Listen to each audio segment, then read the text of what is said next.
రోజులుగా తెలుగు మీడియాలో ఎక్కడ చూసినా ఒకటే హడావిడి. హైదరాబాద్లో ఆ పేరు చెప్తే కాళ్ల కింద భూమి కంపించిపోతుంది. అదే హైడ్రా. హైదరాబాద్లో చెరువులు కుంటల్ని ఆక్రమించుకున్నటువంటి వాళ్ళ అందరి భరతం పడతామని చెప్పినటువంటి తెలంగాణ సీఎం రేవంత్ రెడ్డి హైడ్రా పేరుతో ముందుకు వచ్చారు. హైడ్రా దూసుకు వెళ్తుంది. మాదాపూర్ ఎన్ కన్వెన్షన్తో ప్రారంభమైనటువంటి ఈ కూల్చివేతలు హైదరాబాద్ చుట్టుపక్కల పరిసర ప్రాంతాల్లో ఉన్న అన్ని చోట్ల కూడా జరుగుతూనే ఉన్నాయి. ఎక్కడైతే ఆక్రమించుకున్నారో చెరువు భూములని బఫర్ జోన్లో ఎఫ్టీఎల్లో ఉన్నటువంటి నిర్మాణాల మొత్తాన్ని కూడా కూల్చేసేందుకు హైడ్రా ప్రొక్లైనర్లు, బుల్డోజర్లు ఏ స్థాయిలో వెళుతున్నామో, ఏ స్థాయిలో న్యూస్ వైరల్ అవుతుందో మనం కొత్తగా చెప్పుకోవాల్సినటువంటి అవసరం లేదు. అయితే బడాబాబుల బిల్డింగులు కూల్చడంలో ఒక అర్థము, కానీ చెరువు భూములని అలాగే రోడ్డు పక్కన ఉన్నటువంటి భూముల్లో కాస్త గుడారాలు వేసుకొని చిన్న చిన్న షెల్టర్లు వేసుకున్నటువంటి వాళ్ళపైన బుల్డోజర్లు, ప్రొక్లైనర్లు ఏమాత్రం నిర్దయ లేకుండా దూసుకు వెళ్తున్నాయి. అలాగే చాలా దారుణంగా పోలీసులు ప్రవర్తిస్తున్నారు అనేటువంటి ఆరోపణలు వస్తున్నటువంటి నేపథ్యంలో మాదాపూర్ సున్నం చెరువు దగ్గర ఉన్నటువంటి పరిసర ప్రాంతాల్లో నిన్న కూలిపోయినటువంటి చిన్న చిన్న షెడ్లు, చిన్న చిన్న ఇళ్ళు, అక్కడ బాధితుల ఆర్తనాదాలు మనమంతా కూడా చూసాం. తెలుగు మీడియాలో మాత్రమే కాకుండా సోషల్ మీడియాలో మొత్తం అంతా కూడా వైరల్ అయింది. అయితే వాళ్ళు నిజంగానే ఆక్రమించుకున్నారా? మాదాపూర్ సున్నం చెరువులో పరిస్థితి ఏ విధంగా ఉంది? అసలు మాదాపూర్ సున్నం చెరువు పరిసర ప్రాంతాలకి ఇక్కడ ఉన్నటువంటి ప్రజలు ఎన్నేళ్ల క్రితం వచ్చారు? వాళ్ళు ఏ విధంగా ఆవాసాలు ఏర్పాటు చేసుకున్నారు అనేటువంటి ఇలాంటి ఎన్నో ప్రశ్నలు ఇప్పుడు అంతా సంధిస్తున్న నేపథ్యంలో మాదాపూర్ సున్నం చెరువు దగ్గర పరిస్థితి ఏ విధంగా ఉంది అని చెప్పి లైవ్ లో చూపించేందుకు డైల్ న్యూస్ టీమ్ ఎక్స్క్లూజివ్ గా సున్నం చెరువు పరిసర ప్రాంతాలకు వచ్చింది. ఇక్కడ ఆవాసాలు ఏర్పాటు చేసుకున్న తర్వాత హైడ్రా కూల్చివేతల్లో సర్వం కోల్పోయినటువంటి బాధితులు మనతో ఉన్నారు. మాట్లాడదాం వాళ్ళతోటి. వాళ్ళకి అన్యాయం జరిగిందా, ప్రభుత్వం ఏం చేసింది అనేటువంటి దాంతో ఒకసారి మాట్లాడదాము. వాళ్ళ ఆవేదనని మొత్తం అంతా చూసుకుందాం. మనతో పాటు మాదాపూర్ సున్నం చెరువు పరిసర ప్రాంతాల్లో చిన్న చిన్న నివాసాలు ఏర్పాటు చేసుకొని ఇప్పుడు సర్వం కోల్పోయినటువంటి బాధితులు ఉన్నారు. వాళ్ళంతా దుఃఖ హృదయాలతో ఉన్నారు. మాట్లాడదాం. వాళ్ళ ఆవేదన ఏ విధంగా ఉందో ఒకసారి ప్రభుత్వానికి నివేదిద్దాం. అమ్మా, ఎంతకాలం అయింది మీరు ఇక్కడికి వచ్చి? ఏం జరిగింది మొత్తం వివరంగా చెప్పండి అమ్మా. మేము ఇక్కడ వచ్చి 50 ఏళ్ళు అవుతుంది సార్. 50 ఏళ్ళ కొద్దిగా మేము మాదాపూర్లో ఉన్నాం. మాదాపూర్లో ఏడ చిన్న కళ్ళు కంపౌండ్ ఉందా, కళ్ళు కంపౌండ్ దగ్గర ఉన్నాం. ఇదంతా అడవి. అప్పుడు ఎవరు ఇక్కడ దొంగలు, అప్పుడు దొంగలు ఎక్కువ, దొంగలు అడవి. మంచి ఇద్దరు ముగ్గురు కలిసిపోవాలంటే భయం అవుతుండే. 4, 5 అయిందంటే బయటికి వెళ్ళాలంటే భయం అవుతుండే. అట్లాంటప్పుడు వచ్చి కాపురం చేసినాం ఊళ్ళో. కాపరేషన్ మా తాతలు ముత్తాతల కాడికి వెళ్ళి ఉన్నాం. ఇక్కడ మేము ఉన్నాం. మాకు ఎవరు పట్టకాయలు ఇవ్వలేరు, మాకు ఏది ఇవ్వలేరు, ఏం చేయలేరు. మాకు మళ్ళీ మా పిల్లలు గిట్ట మాకు ఇక్కడనే డెలివరీ అయినాం. మాకు పిల్లలు మాకు ఇక్కడనే డెలివరీ అయినాం. ఆ పిల్లలకి పెళ్ళిళ్ళు ఇక్కడనే చేసినాం. మేము బీషాప్ కాడ రోడ్డు మీద గుడిసెలు ఉండే మావి అద్రగానం చేసి మా అన్యాయం చేసి మేము నీలపూర్లో ఉన్నాం. పిల్లలు డెలివరీలు అయితే నీలపూర్లో ఉంటే అన్యాయం చేసి అది బీషాప్ వేసిండ్రు మా గుడిసెలు గులగొట్టి. సరే అన్నీ ఆడబెట్టుకుంటే అడేలో కొట్టిండ్రు. మళ్ళీ నీడలో పెట్టుకొని లేదు సవాను అంటే. సరే ఇది ఇండ్లు వేసుకున్నాం మేము. వాళ్ళ నీళ్ళు ఆడుకొని గవర్నమెంట్ జాగాని ఇండ్లు వేసుకుంటే సరే వేసుకున్నాం. మాది తప్పు, వేసుకున్నందుకు తప్పు మాది, మీలోనేం అనేది లేదు. మీరు 2 రోజులు 3 రోజులు మీకు అవునమ్మా మేము మాది ఇది చెరువు కిందికి ఉంది తీసేస్తున్నాము, మీరు సామాన్ పక్కెట్టుకోండి, పిల్లల తల్లంతా పక్క జరగండి, మేము ఇది గుల కొడతాం, లేకపోతే మేము ఏమైనా ఉన్నది చదువుకొని తీసుకొని పెట్టుకోండి అని చెప్పనుండే. ఆ మాట గిట్ట మాకు చెప్పలేరు. మేము అడిగినాం పోలీసులని గిట్ట. అట్లా కాకుండా గిట్ట అడిగినాం. ఆ ఇల్లు గుల కొడుతుంటే అడిగినాం. అది గుల కొడుతురు కదా మరి ఇవి గిట్ట పోతాయి ఆ గుడిసెలు అని అడిగినాం మేము. అంటే ఏం బో మీ గుడిసెలు అని చెప్పారు వాళ్ళు. మాకు నమ్మించి మోసం చేసిర్రు. రేవంత్ రెడ్డి ఏమన్నాడు, కుకుడుపల్లి రామన్నాడు. కుకుడుపల్లి పోయినాం. కుకుడుపల్లి పోతే మీకు అమ్మల అక్కల చెల్లెళ్ళ బిడ్డల మీకు దండం పెడుతున్నా, ఓట్లేయండి. కవిత మేడం, రేవంత్ రెడ్డి ఇద్దరు మేమన్నా మాకు ఓట్లేయండి, మమ్మల్ని గెలిపిస్తే మీకు పింఛన్ చేస్తా, మీకు ఆధార్ కార్డులే, మీకు రేషన్ కార్డు చేస్తా, మీకు డబుల్ బెడ్రూమ్లు ఇప్పిస్తా, మీకు జాగాలు ఇప్పిస్తా, మీకు అన్ని ఇప్పిస్తా, మీకు ఫ్రీ బస్సులు పెడతా, అన్ని పెడతా అన్నాడు. ఏమున్నాయి? గ్యాసులు ఇప్పిస్తా అన్నాడు. ఏమున్నాయి? ఉట్టి ప్రిపేర్స్ పెట్టినావు. ఏమున్నాయి? మాకు ఏవి లేవు. మాకేం కోరుకుంటలే. మాకు ఇంత అద్రగానే చేసావు నువ్వు. మేము జాగాలు ఇప్పించేదాకా మాకు జాగా మీది కాకపోతే మాకు ఇంతరామలు అక్కడ మాకు కట్టిస్తావా? మాకు అట్లా బెడ్రూమ్లన్నా కట్టి ఉంటాం. నీకు ఓటు వేస్తాం, ఏమంటలే వేస్తాం ఓటు. కాదంటావా? మాకు నీకు చేత కాకపోతే ఒకటి తలవన చూపి, మాకు మంచిగా 20 గదాలు ఎక్కువ మాకు వద్దు ఆస్తి, చాలా మంచిగా 20 గదాలు చూపి. ఏం బత్తా మాకు ఎక్కడ? మా అమ్మగారికి జాగలేదు, మా అత్తగారికి లేదు. మీరు ఆధార్ కార్డులో చెక్ చేసుకుంటారా? మళ్ళీ మీరు ఏమి ఇంట్లో కంప్లీట్ చెక్ చేసుకుంటారా? ఏమి చెక్ చేసుకోండి. మాకు ఉన్నట్టయితే అందరు ఊళ్ళలోకి వేస్తుంటే మేము ఇదే ఊళ్ళో పండుగ చేసుకుంటున్నాం. బోనాలు ఈయనే చేస్తాం, రాకెట్లు ఈయనే చేస్తాం, ఉగాది ఈయనే చేస్తాం, దసరా ప్రతి పండుగలు ఈయనే చేసుకుంటాం.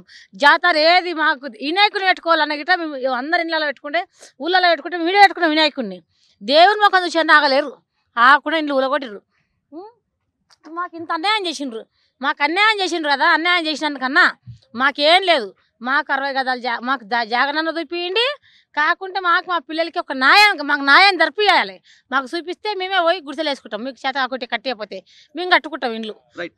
ఎన్నో ఏళ్లుగా మీరు ఇక్కడ ఉంటున్నారు కదా, ఎక్కడి నుంచో మహబూబ్ నగర్ జిల్లా నుంచో లేకపోతే పాలమూరు జిల్లా నుంచో మీ స్వగ్రామం నుంచి ఇక్కడ నుంచి వచ్చారు.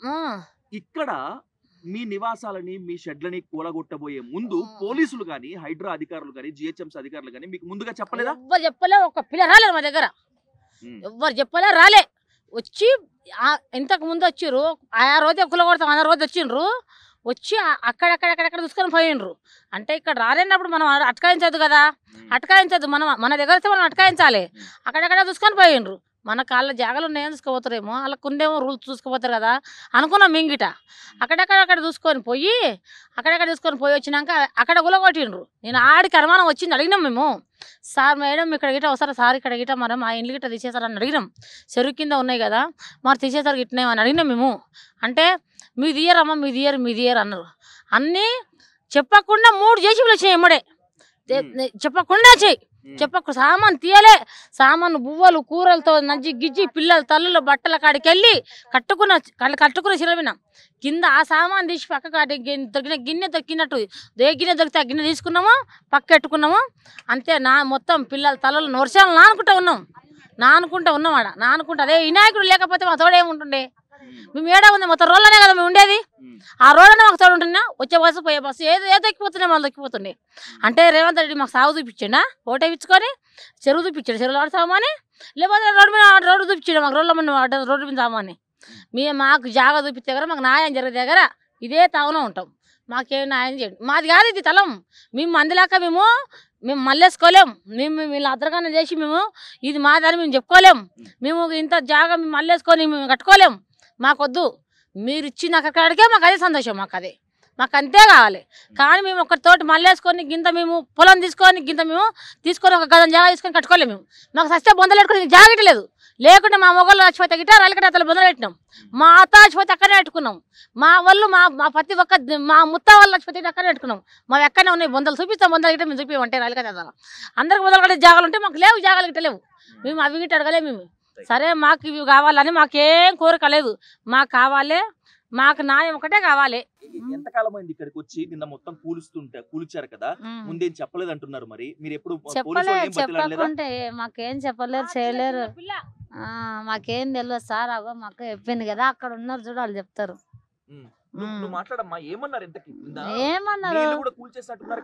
కూల్చేశారు కానీ మేము మాట్లాడినంత కెపాసిటీ మాకు ఏముంది సార్ చెప్పండి. ఉన్న వాస్తవమే, మాకు పిల్లల తలలు ఉన్న కూడా చంపేసే రకంగా, అవునా లేదా? ఒక మాట చెప్తే మేము పిల్లల తలను బయటకు తీసుకెళ్తాం కదా.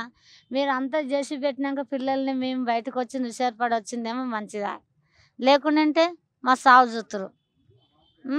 మరి ఇన్ని రోజుల కొద్దిగా మేము బతుకుతున్నాం, మాకేం లేదు. మరి వాళ్ళు పేదోళ్ళన్నీ కూడా మీకు ఇంత కనికరం పుట్టలేదు, మీకు ఇంత అన్యాయం జరిగితే కూడా మీకు న్యాయం ఒప్పుతుందా సార్? మీకు ఇంతనన్నా చెప్పండి. మీకు ఒప్పితే మాకు ఒప్పినట్టే. మాకు గింత పిల్లలు ఉన్నారు, ఇప్పటి నుంచి కాదు కొన్ని సంవత్సరాల కొద్దిగా ఉన్నాం ఇక్కడ. ఏమో నిన్నమని వచ్చి ఉన్నట్టు కాదు. ఇప్పుడు ఎవరు న్యాయం చేస్తలే, ఏం చేస్తలే. ఈయన గెలిచిండు, ఇట్లా చేస్తుండు అంతా. ఆదివారం పొద్దుగాల 6 గంటల వరకు వచ్చారు. మాకేది ఒకటి కూడా సరిగ్గా చెప్పలేరు. గుడిసెలు పీకేసామని చెప్పలేరు, ఆ ఇంట్లోకి వెళ్ళి సామాన్ తీసుకోమని కూడా చెప్పలేరు. సడన్గా వచ్చేసి ఇక మొత్తం గుడిసెలు కూలగొడుతూనే ఉన్నారు. సగం సామాన్ అందులో పోయింది సార్, బట్టలు పోయినాయి, సామాన్ పోయింది, బియ్యం పోయినాయి, కూరగాయలు తెచ్చుకున్నాం, మా కూరగాయలు కూడా పోయినాయి సార్. అంటే మేము ఉండబట్టి ఇక్కడ 20-30 సంవత్సరాలు అవుతుంది సార్. అంటే కొన్ని రోజులు ఏమో పర్వతనార్లు ఉన్నాము, పర్వతనార్లు అది వైన్స్ ఉంది చూడు, అక్కడ ఉంటాయి, అక్కడికి వెళ్ళి తీసేశారు. అక్కడ తీసేసి ఏం చేశారు, అప్పుడు ఏంటన్నా స్థలం ఇప్పిస్తాము, డబల్ బెడ్రూమ్లు ఇప్పిస్తాము, ఏడన్నా మంచి ఇక్కడ ఉండుండి అక్కడ ఉండుండి అని చెప్పారు కానీ ఏది చూపెట్టలేరు అప్పుడు కూడా. సరే ఇక ఇదంతా ఖాళీగా ఉంది కదా అని ఇక్కడ వచ్చి గుడిసెలు వేసుకున్నాము. గుడిసెలు వేసుకొని ఇన్ని రోజులు అయింది కానీ ఎవ్వరూ మా దగ్గరికి రాలే. ఓట్లు వేయనికైతే అమ్మ అక్క చెల్లె ఏదేదో చెప్పి ఎన్నెన్నో చెప్పినట్టు. ఇక్కడికి వచ్చినటువంటి ఇన్నేళ్లలో ఏ రాజకీయ నాయకుడు కానీ ఏ అధికారి కానీ వచ్చి మీరు ఇక్కడ ఉండటం అక్రమము, గుడిసెలు తీసేయాలని చెప్పి ఎవరు చెప్పలేదమ్మా? ఎవ్వరు చెప్పలేదు సార్, ఎవరు చెప్పలేరు, ఎవరు అనలేరు కూడా. ఇంకా అప్పుడు లాక్డౌన్ పడ్డా చూడు, కేసీఆర్ కలిసినప్పుడు, అప్పుడు లాక్డౌన్ పడ్డప్పుడు కేసీఆర్ అయితే బియ్యము, సబ్బులు, ప్రతి ఒక్క ఐటమ్స్ కేసీఆర్ పంపించాడు. గుడిసెలు ఉన్న వాళ్ళకి అందరికీ, బాధలు ఉన్న వాళ్ళకి అందరికీ. అది ఇంకా కరోనా వస్తే కూడా హాస్పిటల్ చూపించాడు ఆయన. ఏమైనా కూడా సరే చూపించాలని చూపించాడు. ఇప్పుడైతే ఈయన ఈసారి గెలిచి రేవంత్ రెడ్డి ఆయన గెలిచి సంవత్సరం కాలం ఇన్ని బాధలు పెట్టాడు. ఏం లాభం? గుడిసెలు ఏం చేసినాయి సార్ ఆయనకు?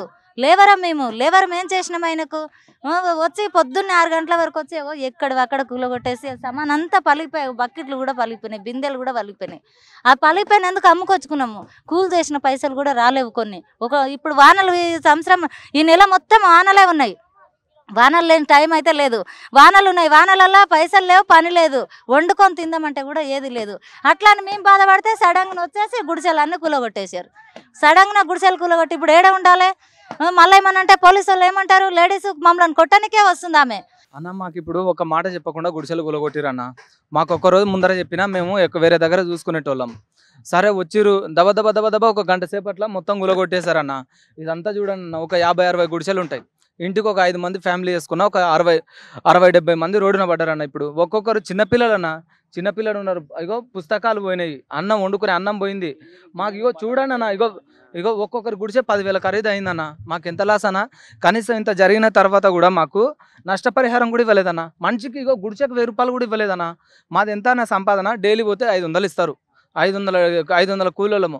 మాకు ఒకేసారి 15,000. వేరే దగ్గరికి వెళ్తే ఇప్పటికిప్పుడు మాకు 9,000 రూమ్ రెంట్, 2 నెలల అడ్వాన్స్, 20,000 మేము ఎక్కడి నుంచి తెచ్చిస్తామన్నా. మాకు అర్ధ గంట కూడా టైం ఇవ్వలేదు. తీసుకొచ్చారు మొత్తం, ఇంకా అది జేసీబీ ఉంటుంది కదా, దాంతో తీసేశారు. ఇప్పుడు మా పరిస్థితి ఏందన్నా, ఇట్లా రోడ్డున పడ్డాము. ఇక 3 రోజుల నుంచి వర్షంలోనే ఇంకా తడుస్తున్నాము, అంతే అవుతుంది మా బతుకులు. పని లేదు, పాట లేదు. ఎట్లా ఉంటాయి? ఇట్లుందేనా మా పరిస్థితి. ఎవరైతే చెరువు భూములు ఆక్రమించుకున్నారో, ఎవరైతే చెరువు భూముల్లో ఉంటున్నారో వాళ్ళ మీద ఉన్నట్టుండి బుల్డోజర్లు కానీ ప్రొక్లైన్లు కానీ పోవట్లేదు. ముందే చెప్తున్నాము, నోటీసులు ఇస్తున్నామని చెప్పారు. జరగలేదు అది? నోటీస్ ఇవ్వలేదు సార్. మేము ఎట్లా అంటే ఎక్కడ బతకలేదు, గవర్నమెంట్ జాబులు, గవర్నమెంట్ జాగా. మేము కొన్ని దినాలు ఓనకాలం వెళ్ళిన దినాలు బతుకుదాము, మా ఎక్కడ బతికేరు లేదు, కొన్ని దినాలు బతికిపోదామని అనుకున్నాం. కానీ మేము బిల్డింగ్లు కట్టి బంగ్లాలు వేసి ఉందామని అనుకోలేదు. మేము ఎండాకాలం దగ్గర మేము ఉండి మా యొక్క పరిస్థితి అయితే చూసుకుని అక్కడ ఎండాకాలం వెళ్ళిపోదామని అనుకున్నాము.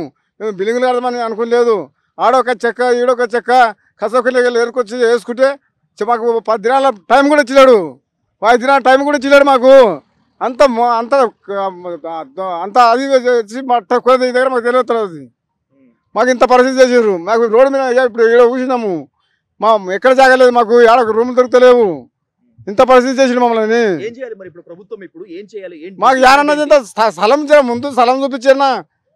యానన్న గవర్నమెంట్ స్థలం ఉంటుంది కదా, అక్కడ మూసేపేట అక్కడ స్థలంలో ఉండవు కదా, ఒక గుట్టనో చెట్టులో ఒక జర తావులు చూపించే పేద మంది చూపించాలి కదా. బచ్చుల మధ్య గుడిసెలు వేసుకొని గవర్నమెంట్ దాన్ని వేసుకున్నాం, బతుకు తిరుగుతున్నామని. అయ్యా 2 నెలలు ఉండి పోనీ మీరు పిక్కొని పోనీ మేము చెరువు పెద్ద వేసుకుంటాము అంటే మంచిగా ఉండే.